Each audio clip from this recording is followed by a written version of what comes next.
30 रुपये ना।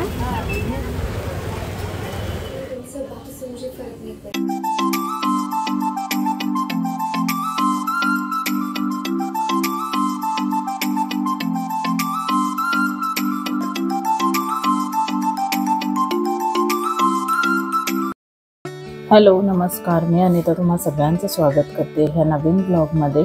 आज मी डायरेक्ट संध्याकाळी ब्लॉग स्टार्ट करते, कारण सध्या कामाच्या धावपळीत म्हणजेच ऋतुजाचं स्कूल चालू झालं आहे, ऑफिसमधली कामं वाढली आहेत, थोडंसं वर्कलोड आहे, प्रेशर आहे, त्यामुळे मला सकाळच्या धावपळीत ब्लॉग करता येत नाही आहे। म्हणून म्हटलं जेव्हा आपल्याला जमेल आणि जसं जमेल तसे आपण ब्लॉग बनवू आणि तसेच अपलोड पण करेन।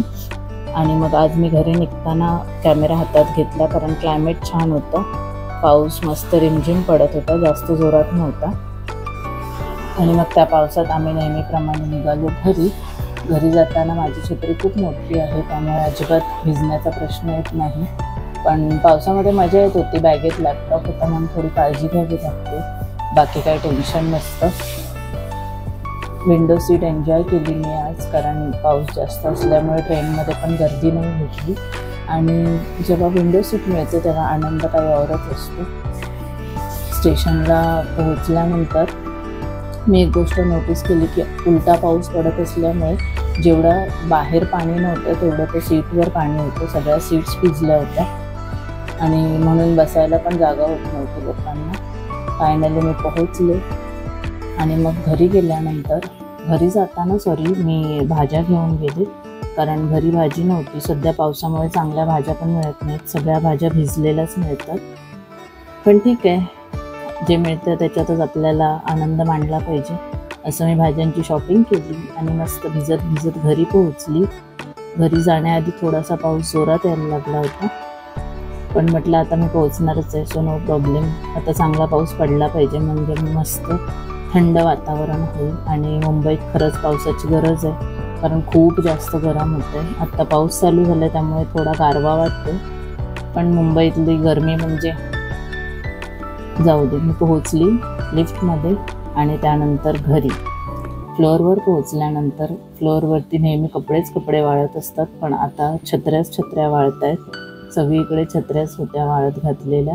जसे लोक ऑफिसमधून येत होते त्यांच्या सगळ्यांच्या छत्र्या बाहेर होत्या। घरी गेले, लाईट लावली आणि खूप म्हणजे पावसामधून आल्यामुळे ना खूप असं थकल्यासारखं वाटत होतं, रोजच्यापेक्षा जास्त, म्हणून 2 मिनटं शांत बसले, मस्त विंडोमधून पाऊस बघितला। असा पाऊस बघायला खूप छान वाटतं, मला पावसात भिजण्यापेक्षा घरातून पाऊस बघायला खूप भारी वाटतं।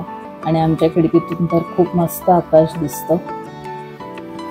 त्यानंतर चेंज केलं आणि फ्रेश झाले, आणि ऑफिसमधून घरी आल्यानंतर ना फ्रेश झाल्यानंतरच मला तरी असं वाटतं की माझा 60 to 70% थकवा निघून गेला, मस्त फ्रेश वाटतं।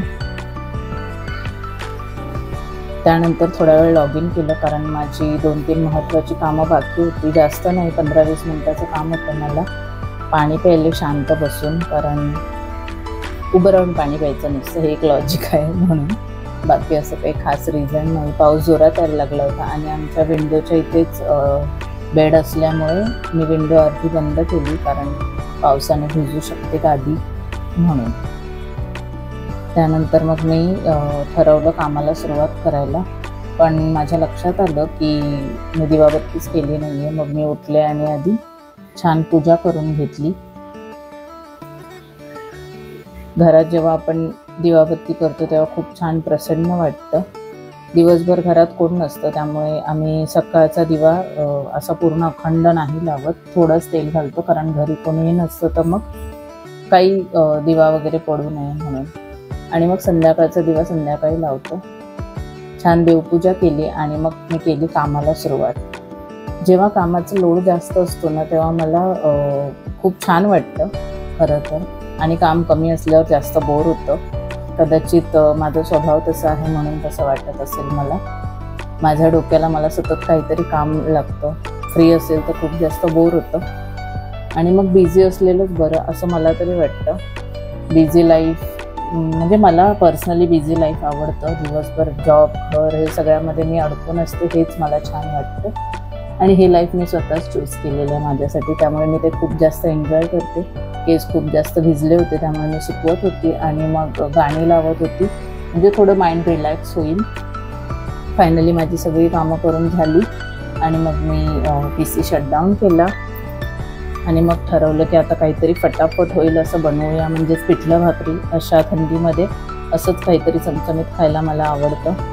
म्हणून मग मी गेले आणि कुकर लावला, आधी थोडासा भात लावून घेतला आणि मग पटापट भाकरी बनवायला सुरुवात केली. तसं स्वयंपाकाला वेळ लागत नाही मला, फक्त भाजी भाकरी करायची असेल तर अर्धा पाऊण तास आणि पूर्ण स्वयंपाक करायचा असेल तर 1 तास, एवढा टाईम मला इनफ असतो. कारण आता प्रॅक्टिस झाली आहे रोज ते करून करून. मला वाटतं सगळ्याच लेडीजला ही प्रॅक्टिस असते. पटापट एकदा किचनमध्ये गेलं की 1 तासात ते सगळं करून बाहेर येतात.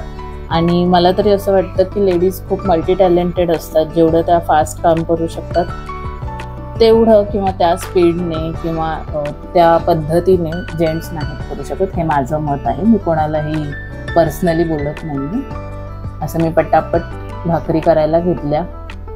एकीकडे भात होत होता आणि गाणी ऐकत ऐकत मी भाकरी करत होते. पण मी तुम्हाला नाही ऐकू शकत कारण मग हे येऊ शकतं ना, कॉपीराईट येऊ शकतो. म्हणून मग मी एकटीच गाणी ऐकते आणि व्हॉइस ओव्हर करून तुमच्याबरोबर बोलते आहे. 2च भाकरी करायच्या होत्या कारण चपाती पण शिल्लक होते आणि भात पण होता. आणि हो, बघा माझी भाकरी कशी टम फुगते. हो, मी खूप छान भाकरी करते आणि मी भाकरीचा ब्लॉग ऑलरेडी टाकलेला आहे. मी ज्वारीची बाजरीची दोन्ही भाकरी एकदम उत्तम बनवते. माझी एकही भाकरी तुटत नाही आणि सगळ्या भाकरी अशा मस्त टम फुगतात. आणि भाकरी फुगल्यावर कुठल्या लेडीजला आनंद होत नसेल, मला तरी खूप होतो. भाकरी झाल्या, सगळं जेवण झालं, पटापट तिकडेच भांडी घासून घेतली कारण जेवायला बसायचं होतं मला लवकर. ऋतुजा आली तोपर्यंत क्लासमधून आणि आमच्या जेवणाचा वेळ झालेला होता. तर मग कितीही लेट झाला, 7:30 पावणे 8 जरी वाजले तरीही मी खूप फास्ट आवरून काहीही करून 9 सव्वा 9पर्यंत आम्ही जेवायला बसतो. कारण मग त्याच्यापेक्षा लेट नाही जेवलं पाहिजे. खरं तर असं म्हणतात की 7-7:30पर्यंतच जेवलं पाहिजे, त्याच्यानंतर नाही. पण कसं पॉसिबल आहे ना, म्हणजे स्पेशली जे वर्किंग आहेत, मला तर कळत नाही त्यांना कसं पॉसिबल आहे. मला तर नाही होत. त्यामुळे मी सुट्टीच्या दिवशी लवकर जेवते आणि मंडे टू फ्रायडे 9 सव्वा 9पर्यंत जेवतो. त्याच्यापेक्षा लेट नाही करत, कधी काही पार्टी असेल तरच. आणि हो, मी झोपताना हा कॅमेरा हातात घेतला. ऑलरेडी लाईट्स वगैरे ऑफ केल्या होत्या, पण चंद्र आमच्या घरातून खूप छान दिसतो आणि हे मी माझ्या घराच्या ब्लॉगमध्ये बोलली होती की मी तुम्हाला दाखवेन. तर असा चंद्र डायरेक्ट आमच्या घरातून दिसतो. मी झोपताना ह्याचा ब्लॉग बनवला, तर मग सबस्क्राईब करूनच जा. बाय.